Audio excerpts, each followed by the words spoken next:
रहा, क्योंकि हुजूर ने कहा है मालदार तबाह हो गए, माल वाले तबाह हो गए, क्योंकि माल वाला अक्सर झूठ बोल के ही माल कमाता है, गलत तरीके से ही कमाता है, नाजायज तरीके से ही कमाता है, हलाल तरीके से फरावानी रिस्क की नहीं मिलती है।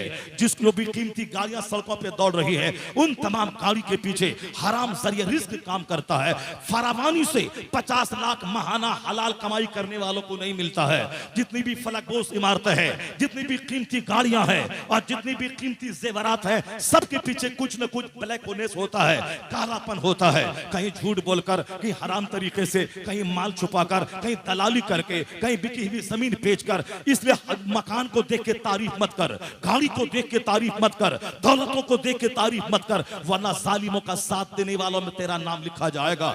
चिकनी चपड़ी बातें मत कर। जो हराम तरीके से पैसा कमा के मार्बल ग्रेनाइट से सजा हुआ मकान बनाया है, ये मत बोल के अल्लाह ने नवाजा है, अल्लाह ने आपको दिया है। ये देख, अगर हलाल से बनाया है तब तो बोल के अल्लाह ने नवाजा है, और अगर हराम से बनाया है, शराब का कारोबार करके बनाया है, सूद खा के बनाया है, बैंक का माल लेके बनाया है, दूसरों की जमीन पे कब्जा करके बनाया है, तो खबरदार वहां बैठना मत, उसकी तारीफ मत करना, वरना जालिमों के साथ बैठने वाला, जालिमों के साथ चलने वाला, वो सब के सब मुजरिम करार दिए जाएंगे। हालात ऐसे है कि दिल्ली का डकैत अजमेर जाता है और गरीब नवाज के दरवाजे पे चाबी डाल देता है, कहता बाबा पिछली बार मैं इनोवा लेके आया था, इस बार मैं लैंड क्रूजर लेके आया हूं, आपने बहुत नवाजा है। यह डकैत है, यह गुंडा है, और गुंडागिर्दी करके कार खरीद के अजमेर मोहल्ला जाकर कहता है कि आपने हमको दिया है। यकीन जाने एक हराम खोरी है और एक सीना जोरी है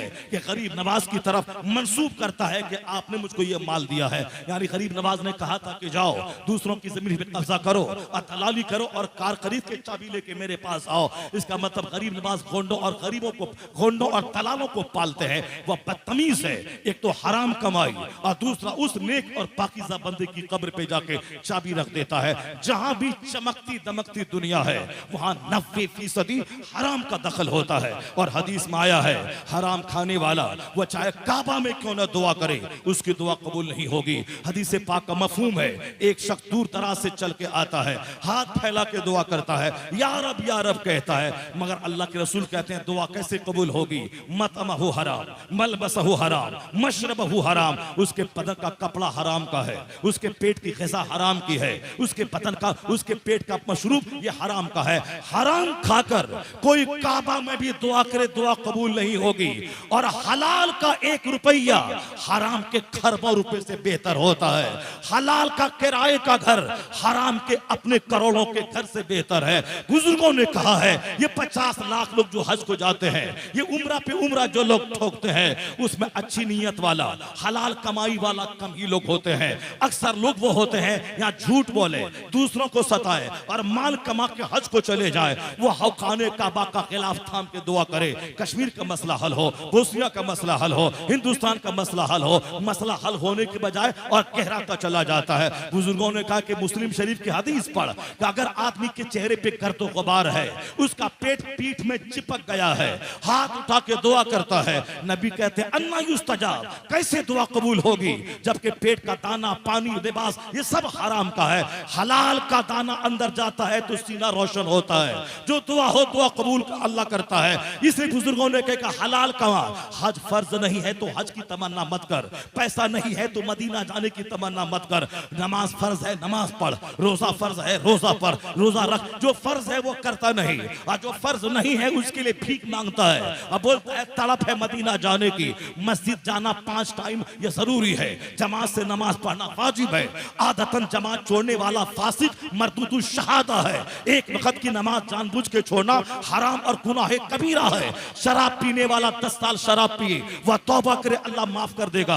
लेकिन जिसकी नमाज फर्ज हुई थी 15 साल में, वह नमाज शुरू करता है 25 साल में, या 10 साल की नमाज उसके जिम्मे कज़ा है, वह 5 बार हज कर ले, 50 बार उम्रा कर ले, फिर भी यह 10 साल की नमाज उसके जिम्मे से साकित नहीं होगी। इसे तो पढ़ना ही पड़ेगा। मुमकिन है कि तौबा करने और हज करने से जो कज़ा का गुनाह हुआ वो कज़ा का गुनाह तो माफ हो जाएगा, लेकिन जो असल में नमाज है वो नमाज तो साकित नहीं होगी, उसको तो कज़ाए उम्री के तौर पर पढ़ना ही पड़ेगा। इस माना कर शराब पीने से बड़ा गुनाह है नमाज छोड़ना, क्योंकि शराब 10 साल पिया, सच्ची तौबा किया माफ, लेकिन नमाज अगर 10 साल पहले फर्ज हुई थी और और 10 साल के बाद शुरू किया, ये 10 साल की नमाज उसके बतौर कज़ा पढ़ना पड़ेगा।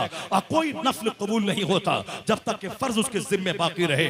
आने वाली परसों की जो रात आ रही है वह शबे बारात है, वो मगफरत की रात है, दुआ की कबूलियत की रात है, नवाफिल पढ़ने की रात है। उस रात में ये मत बोलना कौन नवाफिल पढ़े, व्हाट्सएप पे छोड़ रहा है, नवाफिल पढ़ने का तरीका बताइए, नवाफिल पढ़ने का तरीका बताइए। उसे बता दें कि 2-2 रकत नमाज पढ़, नियत कर हर रकत में सूरह फातिहा और 3 बार कुल अल्लाह शरीफ पढ़। ये वह पढ़े जिसकी कोई नमाज कज़ा नहीं हुई है, जिसकी सारी नमाजें पीछे की अदा है। लेकिन जिसकी नमाजें कज़ा हो जिसके जिम्मे, वह नफल नमाज पढ़ने का शौकीन मत बने।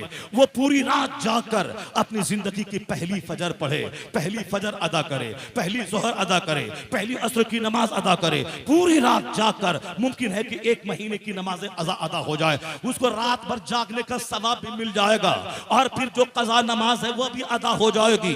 और फिर आगे जो नफल करेगा, ये फर्ज अदा होने के सदके में वह नफल भी कबूल हो जाएगा और रात भर की शब बेदारी भी हो जाएगी और कर्ज भी अदा हो जाएगा। मगर शैतान खोपड़ी में यह बात आने नहीं देता।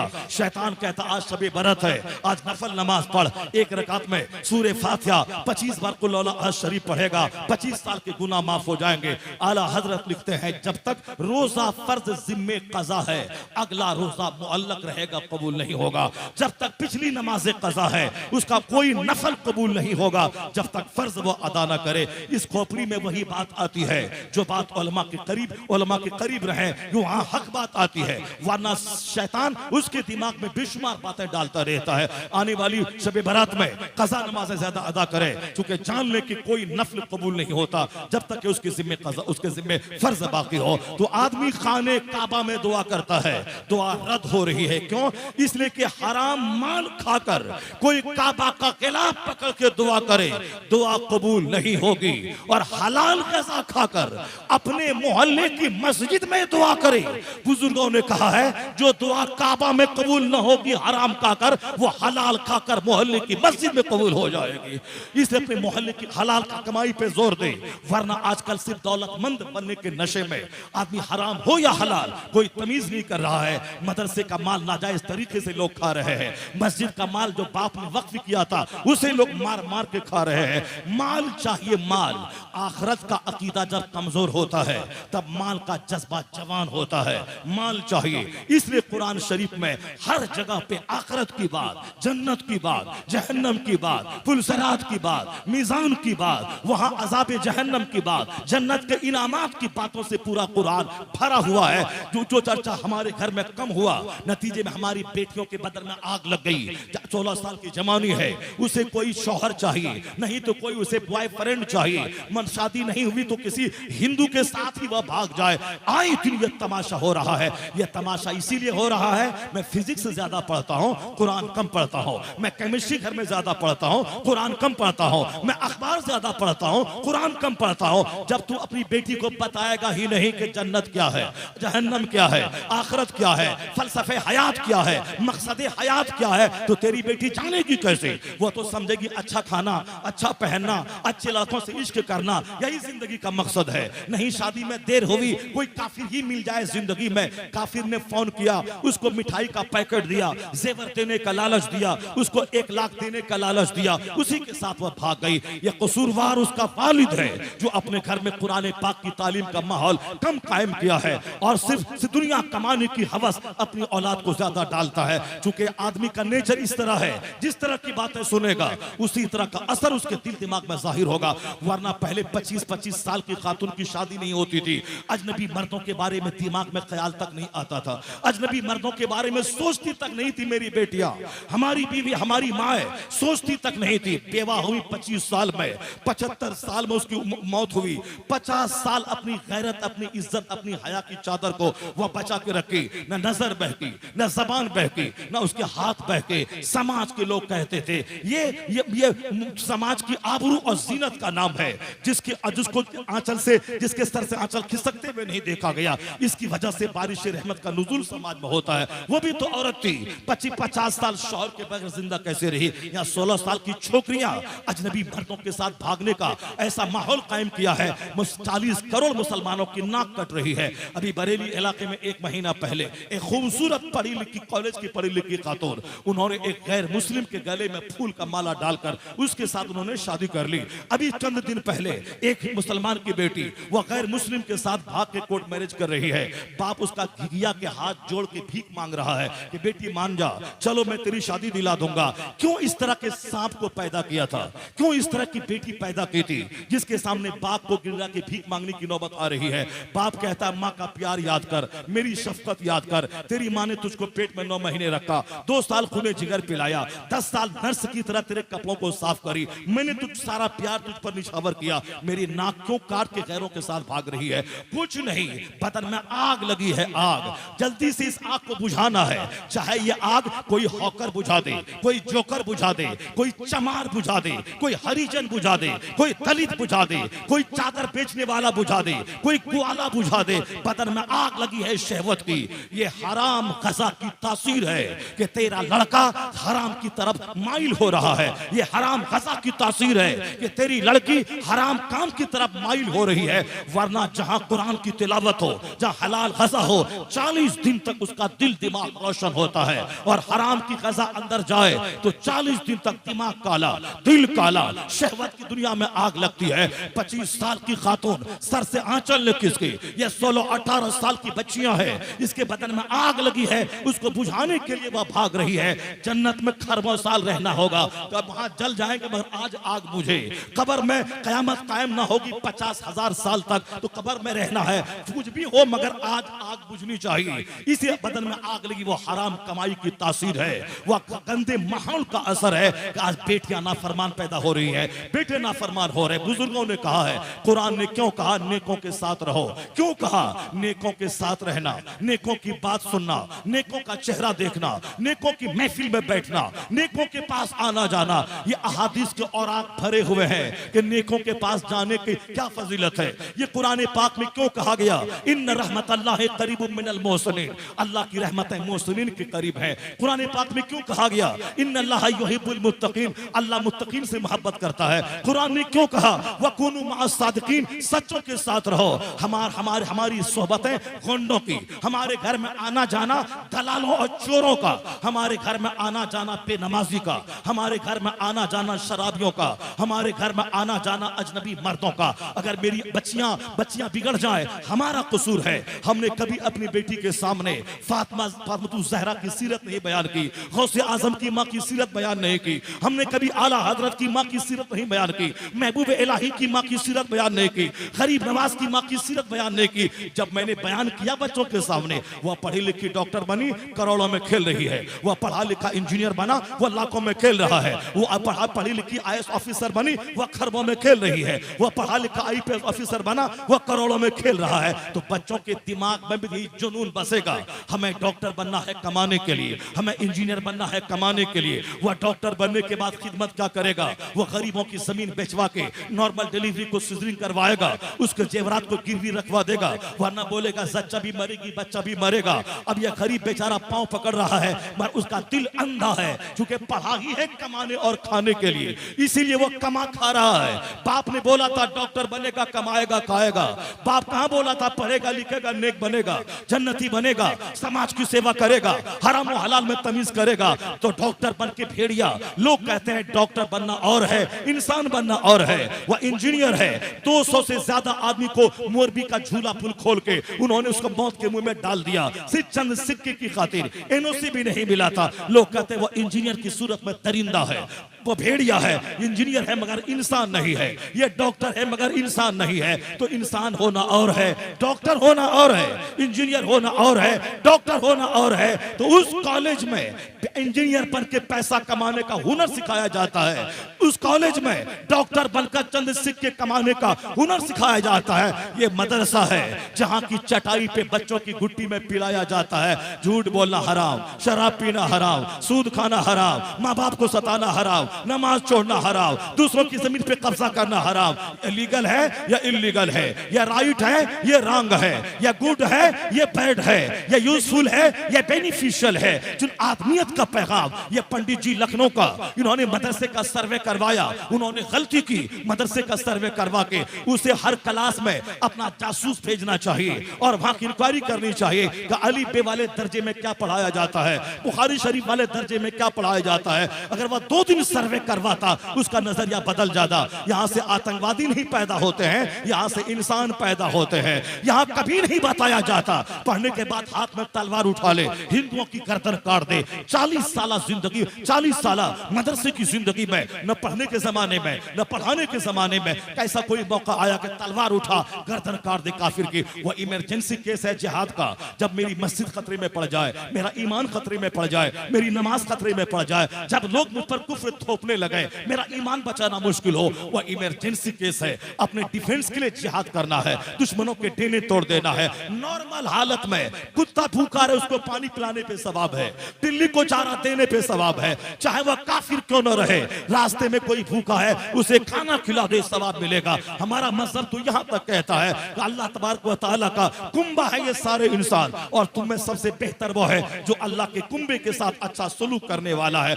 जिहाद इमरजेंसी केस में है, जब हम पर कोई थोप दे, मेरा ईमान खतरे में पड़ जाए, तब उसका टेना तोड़ना है। बाकी नॉर्मल हालत में मेरा अखलाक कैसा हो, मेरा किरदार कैसा हो, मेरा बिहेवियर कैसा हो, मेरा कैरेक्टर कैसा हो, इस पे इस्लाम जोर देता है। अली पा से लेके बुखारी शरीफ तक हर क्लास में मानवता का पाठ सिखाया जाता है, आदमियत का मैसेज दिया जाता है। यहाँ इंसान बनाने की फैक्ट्री है यह मदरसा। जब से मेरे मालदारों ने अपने बच्चों को मदरसे में पढ़ाना छोड़ दिया, हाफिज बन रहा, खुशी हो रही है, मगर कोई मदरसे का ट्रस्टी अपने बच्चों को नहीं बनाता हाफिज। बंबई की मस्जिद में इमाम है, खिताब अच्छा लगता है, हज तरावी अच्छी लगती है, मगर मस्जिद का अरबपति ट्रस्टी वो अपने बेटे को कभी आलिम नहीं बनाता है। वो जानता है कि एक आलिम मेंबर पे चढ़कर खिताब करता है तो बैरिस्टर नीचे, लॉयर नीचे, एडवोकेट नीचे, प्रोफेसर नीचे, टीचर नीचे, दारोगा नीचे। एक गरीब का बच्चा जो आलिम है वो मेंबर पे चढ़ के जब खिताब करता है, लगता है जैसे कोई बादशाह हो जो रियाया को खिताब कर रहा हो, जैसे कोई जनरल हो वो आर्मी को ललकार रहा हो। वो सारी इज्जतें अपनी जगह, मगर कोई एक मस्जिद का ट्रस्टी बेटे को आलिम नहीं बनाता, मदरसे का मैनेजर बेटे को आलिम नहीं बनाता, क्योंकि उसके दिमाग में है आलिम बनाएंगे तो खाएगा क्या, पिएगा क्या, तो नौकरी नहीं मिली तो क्या खाएगा, 5000 कमा के कैसे बच्चों को पालेगा। यही बात 100 साल पहले हजरत अल्लामा अहमद यार खान नईमी ने लिखा है कि हमारे जमाने के जितने दोस्त थे, जिन लोगों ने कॉलेज स्कूल में पढ़ा, उन लोगों को दर दर की ठोकरें खाते देखा, जिनको नौकरी नहीं मिली उनको तो मामूली जलील काम करते फैक्ट्री में देखा। लेकिन उस जमाने में भी लोग कहते थे मौला बनने के बाद क्या कमाएगा, क्या खाएगा। बस जिन लोगों ने मदरसे में पढ़ा, अच्छी मस्जिदों में, मदरसों में, मकतबों में आबरूमंदाना जिंदगी वो गुजार रहे हैं। वो स्कूल कॉलेज का पढ़ा लिखा जिसको नौकरी नहीं मिली, वह जिल्लत की भीख मांग रहा है, मगर मदरसे का पढ़ा हुआ इज्जत की रोटी उसको मिल रही है। क्योंकि हुजूर ने कहा था वादिये मिना में जो दीन का गम अपने पीछे लगा लेता है, अल्लाह उसकी दुनिया का कफील और जिम्मेदार हो जाता है। अल्लाह वहां से रोजी देता है जहां से बंदा सोच नहीं सकता। मगर हमारे लोगों ने समझ लिया ये मदरसे में पढ़ाने के बाद बच्चों को पैसा कहां से आएगा, तो मालदारों ने पढ़ाना छोड़ दिया। अब गरीबों के चंद बच्चे मदरसे में पढ़ रहे हैं, मालदारों ने पढ़ाना छोड़ दिया। गवर्नमेंट ने आतंकवादी का अड्डा कहा, यहां से आतंकी पैदा होते हैं। जब फैक्ट्री में पैदावार कम होगी तो समाज में माल कहां से मिलेगा। समाज में प्रोडक्शन है ITI कॉलेज का, समाज में पैदावार है मेडिकल कॉलेज की, तो डॉक्टर हर गली कूचे में मिल रहे हैं, इंजीनियर हर गली कूचे में मिल रहे हैं। स्कूल में बच्चों के पोशाक का पैसा मारकर अपनी गाड़ी में पेट्रोल डालने वाले हरामखोरों की तादाद बढ़ रही है। स्कूल में मध्याह्न भोजन का पैसा मारकर अपने महल चमकाने वालों की तादाद में इजाफा हो रहा है। तो आदमी कहां से पैदा होगा। यहाँ तो नजरिया है कि मदरसे में पढ़ने वाला ये कमाएगा क्या, खाएगा क्या, कमाने खाने के लिए वो स्कूल और कॉलेज है। जब प्रोडक्शन घटा तो समाज में शरीफों की तादाद घट गई, नेकों की तादाद घट गई। क्योंकि इंसानियत की फैक्ट्री है यह मदरसा, इसकी पैदावार बढ़ती जाएगी तो शरीफों की तादाद में इजाफा होगा, नमाजियों की तादाद में इजाफा होगा, हलालखोरों की तादाद में इजाफा होगा। अगर दुनिया कह रही है कि डॉक्टरों से समाज, बंदरों से समाज भर गया, चोरों से समाज भर गया, डकैतों से समाज भर गया, उसका एक रास्ता है कि इस फैक्ट्री को दोबारा आबाद किया जाए, इसको तवानाई दी जाए, इसको पानी दिया जाए, अपने बच्चों को 1 घंटा मदरसे में, उसके बाद 6 घंटे स्कूल में पढ़वाया जाए, ताकि इंजीनियर बाद में बनेगा, इंसान पहले बने, डॉक्टर बाद में बनेगा, इंसान पहले बने, वो प्रोफेसर बाद में बनेगा, इंसान पहले बने। जिस दिन यह फैक्ट्री जवान हुई, चोरों की तादाद घटेगी, शरीफों की तादाद में इजाफा हो जाएगा। नारे तकबीर, नारे रिसालत, उलमाए अहले सुन्नत, इस्लाही मुआशरा कॉन्फ्रेंस, जामिया हबीबिया अशरफिया। हमने मदरसों के महत्व को नहीं जाना। इस मदरसे ने दुनिया को क्या दिया है? इस मदरसे ने दुनिया को क्या दिया है? इस मदरसे ने दुनिया को कुतुब दिया है। इस मदरसे ने दुनिया को अब्दाल दिया है। इस मदरसे ने दुनिया को गौसे आजम दिया है। इस मदरसे ने दुनिया को ख्वाजा गरीब नवाज दिया है। इस मदरसे ने दुनिया को महबूब इलाही दिया है। इस मदरसे ने दुनिया को शेखुल इस्लाम वल मुस्लिमीन इमाम अहमद रजा खां फाजिल बरेलवी जैसा मुजद्दिद आजम दिया है। इस मदरसे ने मुफ्ती आजम हिंद हुज्जतुल इस्लाम और अख्तर रजा खां अजहरी जैसा ताजुल शरिया दुनिया को दिया है। मदरसे की तारीख बड़ी रोशन है, हमारे बच्चे नहीं जानते इस मदरसे में क्या होता है। इस मदरसे के बारे में जॉन डेवनपोर्ट, सात समंदर पार का दानिश्वर, उसने जबरदस्त रिमार्क करते हुए कहा, वो कहते हैं it must be owned that all the knowledge whether of physics or astronomy or astrology or mathematics which flourished in Europe from the 10th century was originally derived from the Arabian schools, and the Spanish Saracen may be looked upon as the father of European philosophy. John Davenport ने कहा था, ये जो दुनिया में scientific विकास है, ये हवाई जहाज, ये मोटर कार, ये फोर व्हीलर, ये थ्री व्हीलर, ये कंप्यूटर, ये मोबाइल, ये लैपटॉप, ये टैबलेट, ये माइक्रोफोन, जो हमारे इर्द गिर्द जो इलेक्ट्रॉनिक गुड्स का अंबार और जंगल मौजूद है, यह सब साइंसदानों के दिमाग जलाने के बाद ही ये सारी चीजें वजूद में आई हैं। वो कहते हैं ये सारे उलूम अरबी मदरसों से लिए गए हैं, और वो हक शनास शख्स सात समंदर पार का, जहां से हवाई जहाज की थ्योरी आई, जहां से माइक्रोफोन की थ्योरी आई, वहां का जॉन डेवनपोर्ट कहते हैं ये सारे उलूम यानी इल्मे तबइयात, इल्मे फल्कियात, इल्मे नजूम, इल्मे रियाजी, जिसको अंग्रेजी में फिजिक्स कह दे, केमिस्ट्री कह दे, बायोलॉजी कह दे, मैथमेटिक्स कह दे, एस्ट्रोलॉजी कह दे,